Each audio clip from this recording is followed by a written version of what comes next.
If you've heard of massively multiplayer online role-playing games, you've probably also known someone, maybe even yourself, who sunk a significant portion of their waking life into one. For most of us, the game that comes to mind for this is the largest and most enduring commercial success in the genre, World of Warcraft. However, using the call of role-playing adventure to deprive college students of their much-needed study time and sleep is a tradition with much deeper roots. While MMOs have evolved and the industry has changed and matured, players are still looking for the same kinds of experiences, namely the discovery of new, innovative, and ever more immersive worlds.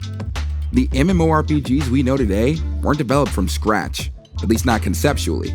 They grew organically out of older, much simpler games, as well as analog tabletop role-playing games, most importantly Dungeons & Dragons.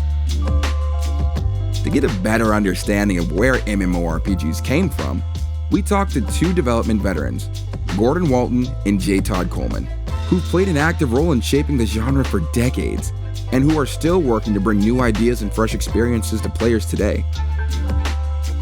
Walton has been developing games for over 4 decades, starting well before the first real MMOs hit the market. He's been involved in creating MMORPGs since the beginning, and is still working to push the genre forward today. Coleman is a game designer who spent 20 years redefining what an MMO can be, and what kinds of experiences they can offer to players. Currently, they're working on Crowfall, a new MMORPG set to come out later this year. In order to talk about where MMORPGs came from, we need to back up about half a century and talk about MUDs, or multi-user dungeons, which date all the way back to the 70s, decades before the internet would put the MMO into MMORPG. These were largely text-based games that allowed players to adventure together over smaller pre-internet networks, such as those used at universities. Originally, they were built by hobbyists and the players themselves, but they grew more sophisticated over time and were eventually commercialized, becoming the seeds of commercial MMO development today. The first really massive MMORPG was Ultima Online, released in 1997, which helped to define the new genre alongside EverQuest and Asheron's Call, otherwise known as the Big Three. While it's difficult to definitely call any game the first real MMO, Ultima Online provided a new type of social experience that helped to draw a line between graphical MUDs and true MMORPGs. It was the first time that a online environment had scaled to a point of a city. So if you think about most of the online games before that, they were villages.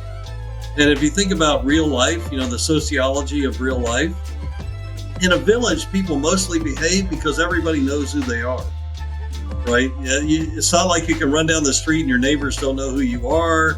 The social pressure on you to behave and at least not stand out too much exists in these smaller environments. And that was the first time an environment scaled up to true anonymity, like big city anonymity. And in big cities, what do we have? We have more dysfunctional behavior because people think they can get away with it. Right? So humans don't change really, but their behavior changes based on their risk-reward ratio that they have in their head. What Walton is describing here is the birth of discrete in-game cultures, with their own evolving social norms, and of course, violators of those social norms. This provided players with the opportunity to create a more complex social and economic environment for themselves, and resulted in a much deeper sense of immersion. In the early 2000s, other large gaming studios worked to build on and experiment with this social development, while also finding new ways to push boundaries. Right, so we have to actually build on the foundation of the games that we've already made to get people excited, and very rarely we come up with some new twist. That's always the challenge. We have an infinite amount of variation we could do on the design side, but we have to kind of bring the consumers along as we do those changes. And believe me, we are doing, with our game, we're doing something fairly radical on purpose, and that limits the market for it. It can't be as big as we'd like it to be because we're going to do something a little bit crazy. But what we hope is that we bring along a core group of consumers that will then evangelize and bring on other people to something that's a little bit different than what they can get elsewhere. The 2003 game Shadowbane, which Coleman worked on, put players in total control of the game, allowing them to organize their own cities, governments, and in-game activities instead of leading them into a predefined experience. Others, like EVE Online and Second Life, departed from the stereotypical dungeon adventure format entirely, experimenting with very different kinds of gameplay and achieving enormous success. Up to this point, MMORPGs had a well-defined and limited market, but that changed with the single most seismic event in the history of MMOs, the launch of World of Warcraft in 2004. Blizzard's World of Warcraft franchise was originally built on real-time strategy games, with Warcraft 3 selling over 1 million copies in its first month in 2002. When World of Warcraft was released 2 years later, that fanbase showed up to make it the most successful MMO ever by far. Contrary to earlier expectations, millions of fans eagerly crossed genres to immerse themselves in a new world that they were already familiar with, but that the RTS genre had, in an experiential sense, held them at arm's length from. At the time, this kind of success was unthinkable for an MMORPG, even for Blizzard itself. The 40 available servers were filled almost immediately, forcing them to delay the sale of further copies of the game until more infrastructure could be built. For developers, though, it signaled the end of an innovative era. When World of Warcraft came along and basically started making billions of dollars with the B, everybody who wanted to fund an MMO, they wanted that. They wanted to actually get World of Warcraft revenue out of it. So if your goal is to make $1 billion off MMOs, the most, it seems, reasonable way to do that would be to copy the one that's already making $1 billion. So all of the money went into that. That's why for a while there, every MMO that came out was WoW with whatever. Here's our interesting spin on it, but it was always just a repeat of WoW. So that's really sad for those of us who were around from the beginning and saw some of these kind of crazy, interesting ideas that for whatever reason didn't pan out, not getting experimented on anymore. In the years following World of Warcraft, innovation in MMORPGs nearly ground to a halt. While many quality games were still being released, including some very successful titles like Guild Wars and Warhammer Online, the boundary-pushing experimentation of the early 2000s had largely remained absent. Unfortunately, this has starved MMOs of one of the most critical ingredients that made both WoW and previous games so successful: novelty. With Crowfall, Artcraft is looking to change that.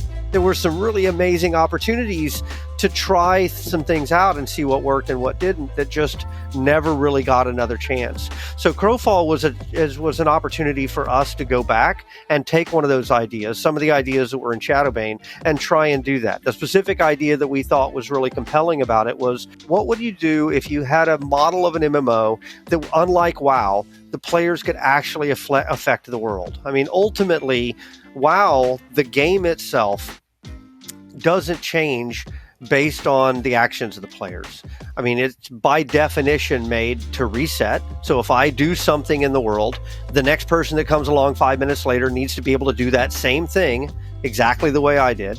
And number two, it's also made to be on rails so that the experience that I have inherently is the same experience that you are going to have 5 minutes later. And the reason for that is because if you make it homogeneous, then you can polish it to a point where you can guarantee a certain level of fun, right? Like a predictable level of fun. So it makes a more predictive experience, which makes it a more mass market experience. Unfortunately, something is inherently lost in that, which is the idea that all of us really want, is the idea that I can actually influence this world. Because if I can't influence this world, then it's not really a world at all. It's an experience. For game developers like Walton and Coleman, as well as gamers themselves, the appetite for new and innovative gaming never went away. Instead, the difficulties lay with funding risky new ideas. By circumventing traditional investors and relying on its 67,905 crowdfunding backers, Crowfall has raised a staggering $37,800,268. This has allowed them to expand their original vision significantly while pushing out the publishing date. Unlike many games in the past decade, Crowfall is not only meant to be a great game, but also an innovative one. It promises to deliver a different kind of player experience, where choices have consequences for both the players who make them and those who come after. Whether Crowfall becomes the next smash hit of the genre, or another cult classic like Shadowbane, to us, It marks a revitalization of innovation in the MMORPG genre. We believe that the MMO industry is undergoing a massive revamp, but we want to know what you think. Do you think that the gaming industry is learning to embrace risk again, or that Crowfall will help to usher in a new generation of games? Let us know in the comments below.